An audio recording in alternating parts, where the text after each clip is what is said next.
You're listening to The Diarist, a Red Couch Black Dog production. Episode 2, Mrs. Margaret Hayes.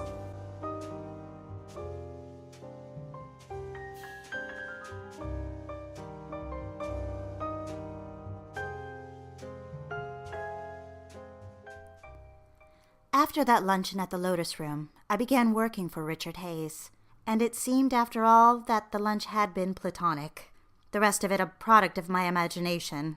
Nothing more than a welcome gesture. Nothing more. Time flew by in my new position as his executive secretary. He was right. I did possess the skills to do a superb job. I'd even say that I was meant for more challenging work. I had been worried the first 2 months. At first, after our luncheon, my attraction grew unbearable. When I wasn't working, I was out purchasing clothes or pampering myself at the beauty salon. I wanted those stolen glances and lingering looks from Richard. But he seemed to have retreated back into his benevolent, reserved ways. I'd like to say I'd lost romantic interest in Richard, but it wasn't like that at all. It was a relief to feel needed. We worked very well together, very well. You see, I was quite a good executive secretary, and after a few short months I began developing a growing ambition, for what I didn't fully know. Also, Ellen and I had grown quite close. It seemed we'd become the top girls in the agency. She, the ever-competent office manager, and me, well, behind every great man.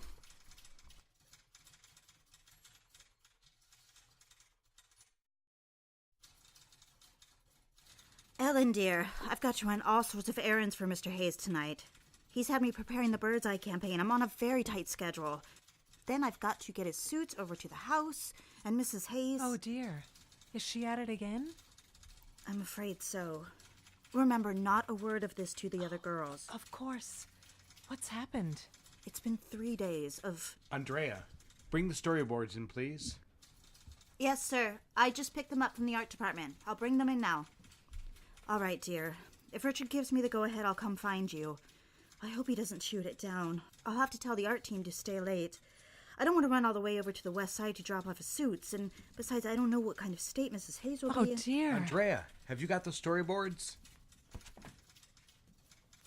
Yes, I'm very sorry. I'm coming. Let me help you, dear. What can I do?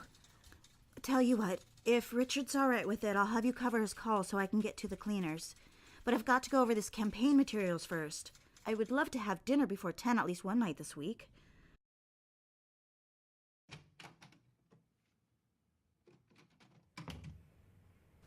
Okay, walk me through it. The whole thing, just the way you told it to the art team. All right, shall I set up here the storyboards? Yes. Pretend you're me.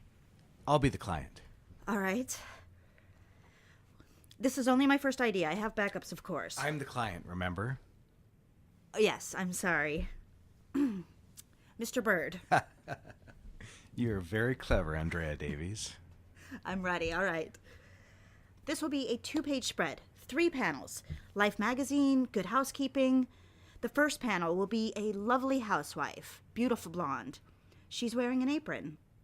We can see she's watching her soap operas on the television. Her face is one of dramatic shock over the scene on the TV in front of her. The clock reads 3:30.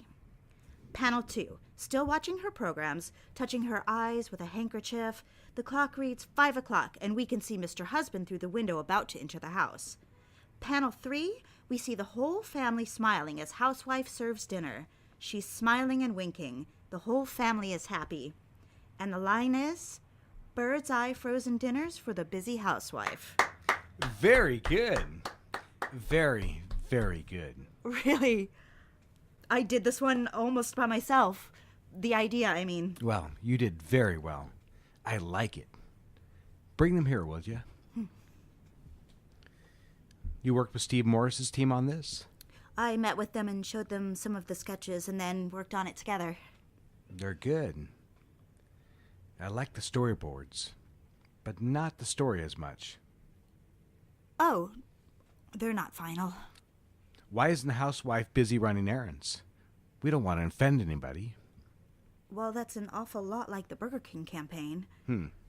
Well, we don't want that, do we? No, I don't know why I didn't think of it. Should I come back after checking on Margaret and Margot? No, this will get me started. You're very valuable here. Your work is very good. This is better than most of the ad executives. Thank you. I find I love this work. I can make use of my natural talent for drawing. I can see that. I mean, these are the art teams, but based on my initial sketches. Well, I'm off to the cleaners. Are you sure it's no trouble? Dropping them by the apartment? Oh, of course not. I'm happy to. Andrea, Yes? I have a little something for you. Oh, that's not... To say thank you for all of your hard work. You're very valuable. Here, come here. Oh, Mr. Hayes. Richard, this is lovely. Just a little something to say thank you. A locket. There's nothing in here. I suppose I could put a photograph of Mother and Father. Let me put it on you. You really didn't have to, but I love it. Thank you. All right. I'll see you tomorrow then.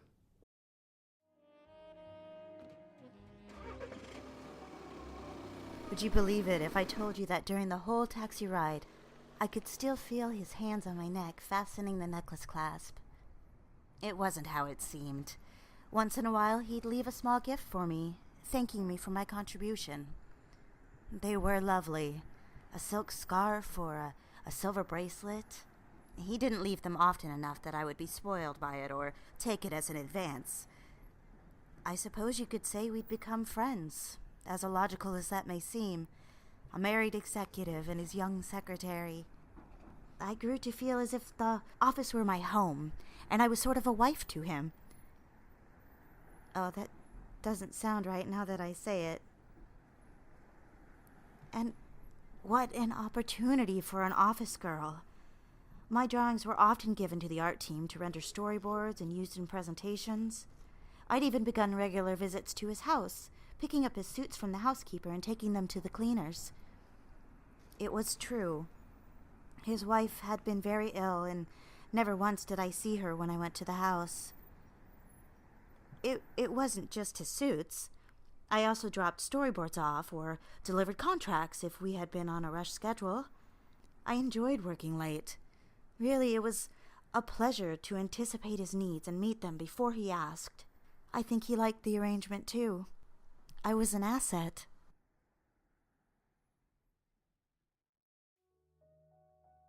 One evening, I was returning to Richard's apartment to drop off his suits. He was still at the office. It was late, but I knew he was leaving early for a plane to Orlando, and he'd need a light fabric suit. I wanted to make sure they were clean and ready for him in time.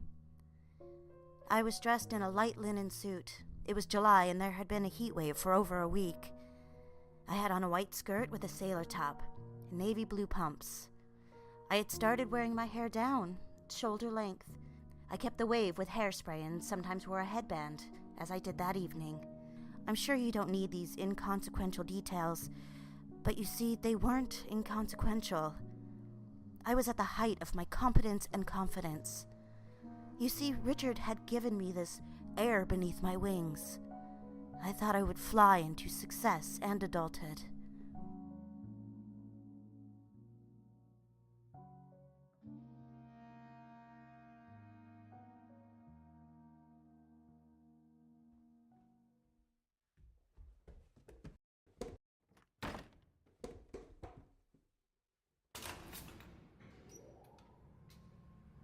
Good evening, Miss Davies. Good evening, Tom.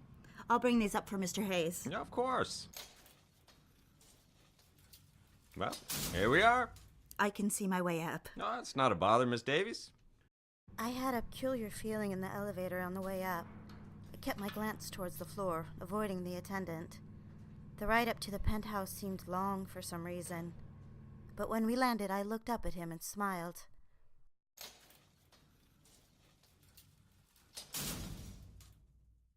Here we are. I can never get used to how beautiful the vestibule is. The marble, chandeliers. Yes, ma'am, me too.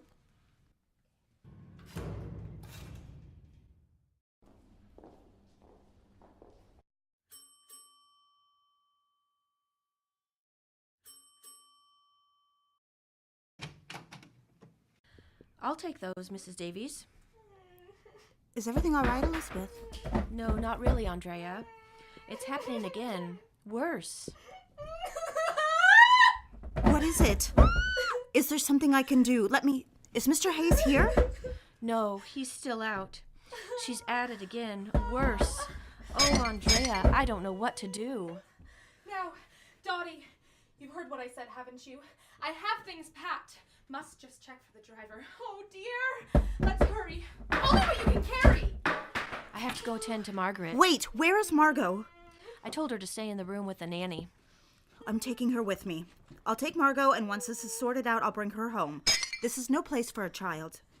All the way to your apartment? You'll bring her all the way to your home? That's a train ride. It's getting late. Dottie! I insist on speaking to her immediately. Here, Elizabeth, I'm coming in. Have you called an ambulance? Yes, I have. Well, call and cancel it. I'll calm her. I don't want to make things difficult for Richard. He's leaving early in the morning, and there's no need for him to spend hours at the hospital. I'll calm her down, and then I'll take Margot. It's important he gets his rest. Dottie! You'll be all right, Margaret. Oh, dear, you poor girl. Look at you. Of course. I must tell you everything, Dottie. I never smoke. Today is my first. Now, Margaret, you must get a hold of yourself. How about I help you get dressed? I'll make you some tea and help you calm down. You must do that for Margot. She must be terrified, I'm certain of it. Margot. Dorothy Linden. Don't you know the two of them have been scheming? Why, they aren't children at all. I can hear the small one, but the girl won't tell me. They're conspiring with evil to drive me crazy. And the little one, but the girl won't tell me. Enough is enough. Come now. I'll take Margot with me while you get some rest. Mr. Hayes will be home soon. Don't you want to be calm before he gets here? You don't know the things that he does to me. I think he's going to kill me. He'll kill me! I pray he won't. He won't what, Margaret? Ever come back. You must get control of yourself, Margaret. Can't you see you're hysterical? Something happened to you, dear. Has she calmed down yet? Have you got something to help her relax? Yes, I've brought her pill. Bring it to me and call the doctor. Tell them Margaret will be all right tonight. I'll ask Mr. Hayes if I can make arrangements for her in the morning. Isn't that right, dear? Of course it is. I'll take Margot once I have her settled in. Mrs. Hayes will be just fine for tonight. Thank you, Elizabeth. We're fine now. Here, dear, take your pill. It will help calm you down. How about I sit with you until you fall asleep? Oh, would you? I would like that very much. Of course. Won't you read something to me, Dottie? Of course. What would you like me to read? What's there, Dottie? There on the side table by the window? I stood and looked down at her in that bed. There she was, with thin, brittle hair, nearly white. The blonde must have lost its color from some sort of nutritional deficiency or perhaps lack of grooming. And the nightdress she had on had a Victorian collar, ruffled around her neck. I couldn't help but think she looked more like a corpse in a coffin than a young mother. A terrible thought for which I tried to immediately erase from my thoughts. I stood over her like a nurse or mother. I ran my hand over her hair and smoothed it down so it lay flat in waves around the pillow. Already she looked much more alive. Her pale blue eyes looked wet. Are you about to cry, Margaret? You're so kind to me, Dottie. You're the only one. Darling, you know my name's not Dottie, don't you? What is it then? Have you changed it again? No, I haven't changed anything. My name is Andrea. We've just met this evening. Don't try to sit up, just rest. It seems I'm dizzy. Influenza, I think. It's killed so many poor souls like me, hasn't it? You're very funny, you know that. It's a coincidence, isn't it? What is, Margaret? Your name. It's just the same as the character in my book. Over on the table. You're going to read to me, aren't you, Dottie dear? Madame Bovary. Is this your book, Margaret? Yes, that's it. You share the name. Now you know that isn't true, don't you, Margaret? The character's name is Emma. Isn't that what you told me? You said you weren't Dottie. You told me you were Emma Bovary. Why did you come here tonight? You want my husband, don't you? Oh, you are silly. Please don't say such a thing. Well, I don't want him. I never did. He stole me. You have him. Set me free. Poor thing. Crazy as she was like a child to me, and I did love children. I straightened her covers around her and sat down on the wingback chair near her bed. I opened the book to a place kept by a velvet ribbon bookmark. I wondered if Margaret had been reading the book on her own, or if someone else, like I was about to, read it to her to help her sleep. And what a book to help a confused, deranged wife fall asleep. Madame Bovary. I should think it would be unsettling, but really I didn't know her tastes at all. Perhaps a tragic love affair preoccupied an otherwise tormented mind. Before I started, I sat quiet for a moment. I could hear Margaret's breathing. I looked at her, and her eyes were open, staring up at the ceiling. Before I turned to the book, I noticed a framed picture of Richard by her bed. He looked a bit younger, dashing, that same charming smile, more alive than most. In fact, in the dim light of night in Margaret's bedroom, I compared the two of them, her ghostly appearance to his strong handsomeness. I realized what a prison his life had been, and I felt fortunate that he trusted me as his confidant. I almost felt as if I was the only person who could understand. Maybe I felt that way because, without realizing it, I had fallen in love with him. I began reading. She did not know if she regretted having yielded to him, or whether she did not wish, on the contrary, to enjoy him the more.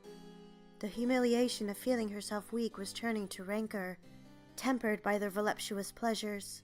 It was not affection. It was like a continual seduction. He subjugated her. She almost feared him.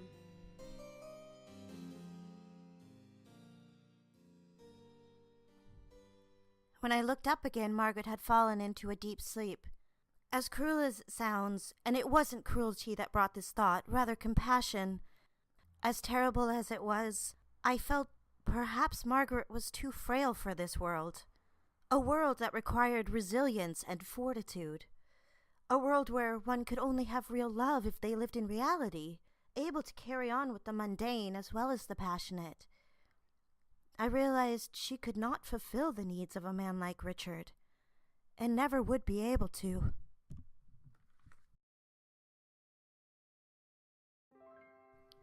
That night I assumed a greater role as dutiful companion to Richard. I would try harder to anticipate his every need. After Margaret fell asleep, I began my new position. I closed Margaret's door slowly so as not to wake her. I straightened my skirt and held my head high. I entered the kitchen where Elizabeth and the nanny were seated, having tea, no doubt gossiping.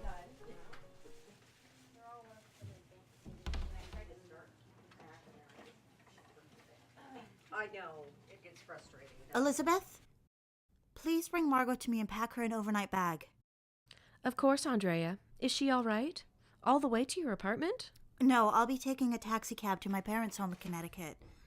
Oh, Andrea, that's quite a ways. I'd prefer if you call me Miss Davies. I can see Mr. Hayes needs me to arrange some things. I'll need to take on a more professional role. He depends on me to make sure things are just so.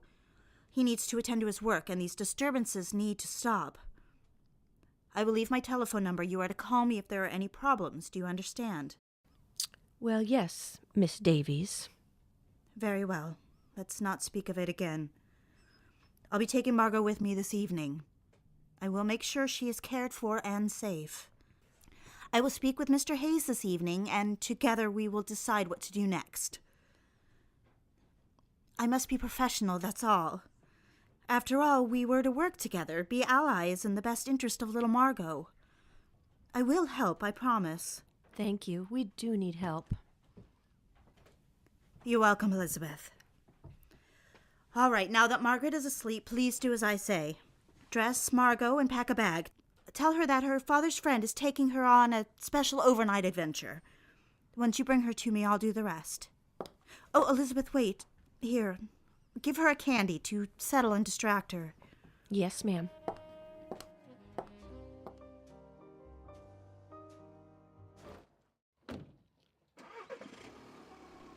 How do I describe the taxi ride with Margot? If ever there was a revelatory event in my life, it was that one single ride from New York City to my parents' home in the suburbs. Little Margot, her red curls up in ribbons, indulged in my maternal offering. As soon as we entered the cab and settled in, she slid her body next to mine. She lay her head against me and put her hand in mine. It was moments before she was asleep. There I was, with this child that I already felt was my own. I can say with the deepest sincerity I already loved Margot. That night, after Margot was asleep in the guest room, I settled on the couch under one of Mother's old quilts. I knew Richard would call, and likely soon. After all, he had a long flight in the morning, and he was likely part relieved, part concerned about his daughter. Margaret was likely fast asleep and would stay so until late morning.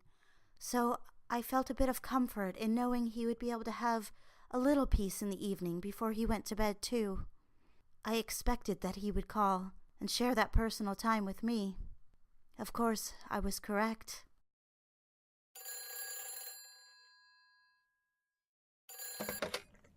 Hello? Andrea? Are you there? Yes, of course. I'm sorry. Are you all right? I haven't woken you, have I? I'm here.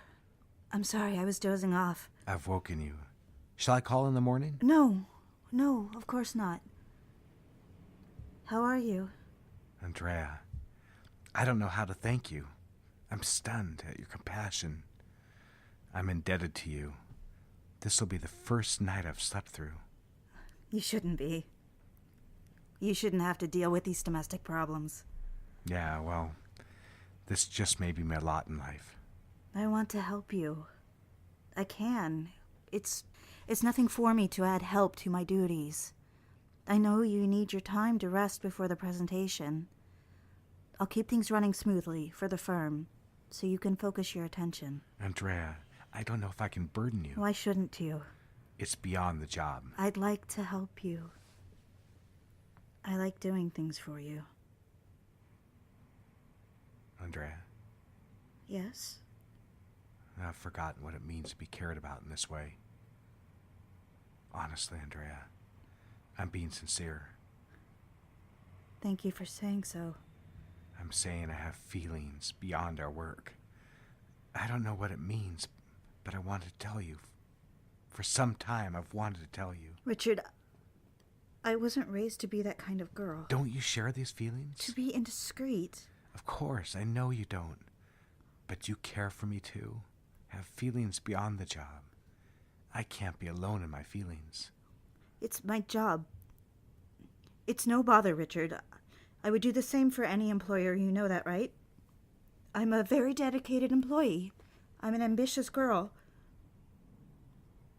I don't know what I'm saying. I don't want to sound unappreciative. I'm so grateful. You've made me see I'm not just a typist. I love working for you. Well,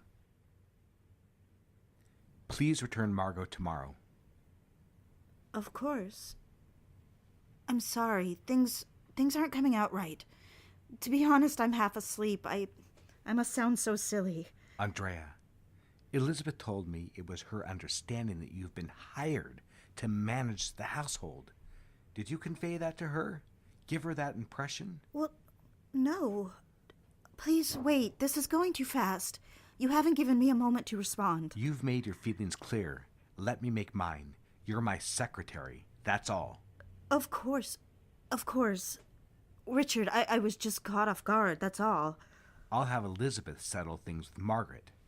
I'll see you at the office when I'm back from Orlando. May I say one more thing? No. Richard, wait, I want to tell you...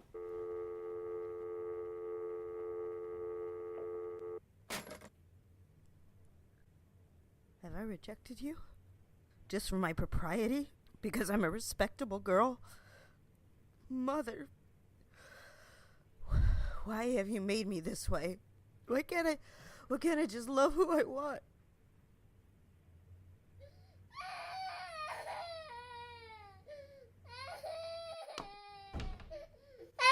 There you are, little baby.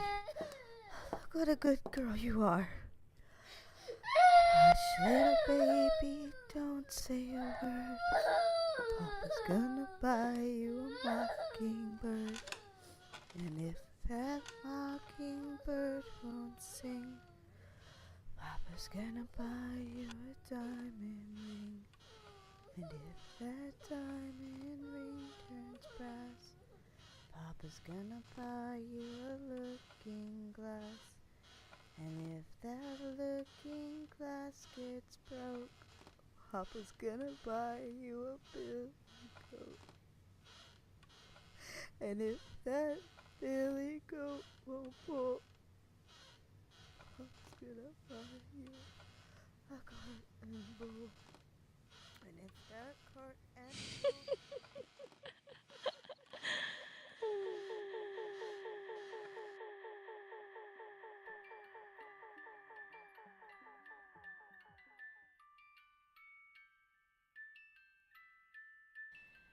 This one's different, Emma. The house is full. Something is coming, knocking on our doors. Does the house staff care? What do the children care? It's me. I have to barricade these doors, but what am I to do about these windows? Even the panes are thin. The wood is rotten. I can't stay in this cold house anymore. No food. Emma. That's what he talks about. Emma Bovary. But if I look out the window, more like a keyhole I'd say, if I look when he leaves, she's a brunette. Very sophisticated. I ask him, and he gives me that suspicious look, as if I've gone through the things in his study. I have. There is one drawer in particular. It's full of drawings of the girl, the mother of his child.